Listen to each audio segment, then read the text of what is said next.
आरसा रडला, आरसा हसला. ही गोष्ट इयत्ता दुसरीच्या जुन्या मराठी बालभारती पुस्तकातील आहे. सकाळचे 7 वाजले तरी दिलीप अजून अंथरुणातच लोळत होता.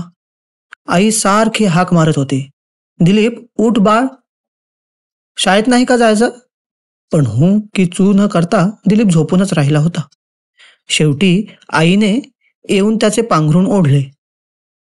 बळेबळेच दिलीपला उठवले. दिलीप कुरकुरत उठला. कसे बसे तोंड धुतले, त्याने कपडे केले, तो शाळेत जायला निघाला.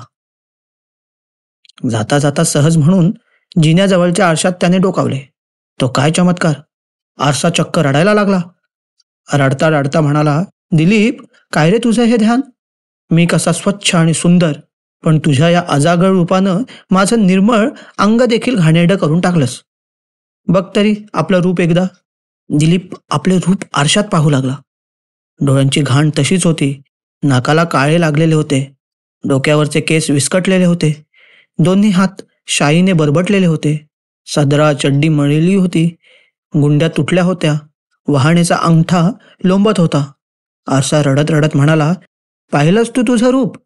स्वतः आळशी, घाणेरडा, अजागळ मुलगा आहेस. तो आहेसच, पण वर आणखी मलाही मळवून टाकलंस. आरशाचे बोलणे ऐकून दिलीप ओशाळला. चटकन आरशापुढून माघारी वळला. त्याने पटकन आंघोळ केली, कपडे बदलले, केस व्यवस्थित केले, वहाणेचा अंगठा शिवून आणला. नीटनेटका होऊन तो आरशापुढे उभा राहिला. त्याला पाहतच आरसा हसला व म्हणाला, दिलीप, अशा निर्मळ रूपाचं प्रतिबिंब दाखवायला मला किती किती आनंद होतो म्हणून सांगू. असाच नीटनेटका निर्मळ राहा. आळस टाक, लवकर उठत जा. आपलं काम आपणच करावं. प्रत्येक कामात आईची मदत हवी कशाला? आता तू काही लहान नाहीस. सूर्य, चंद्र, पशुपक्षी हे सगळे कसे वेळेवर उठतात, वेळेवर झोपतात, आपलं काम वेळच्या वेळी करतात. धांदल नाही, गडबड नाही, आदळआपट नाही, अस्वच्छता नाही, सगळं कसं लख्ख. दिलीप म्हणाला, मी देखील आजपासून असाच वागेन. स्वच्छता टापटीप ठेवीन. लोकांनी नाव ठेवावीत, नाकं मुरडावीत असं काही करणार नाही. शाब्बास, आरसा म्हणाला आणि कौतुकाने हसू लागला.